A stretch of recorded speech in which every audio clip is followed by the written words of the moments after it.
Programme पे press करें और प्रोग्राम मेनू में जाए। पॉइंट्स ऑप्शन पर जाए।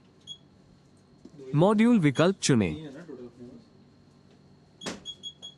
साउंडर को सेलेक्ट करें।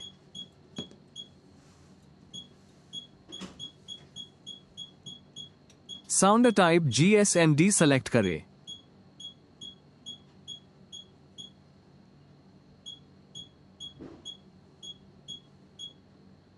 देखने के लिए धन्यवाद। अधिक जानकारी के लिए हमें संपर्क करें।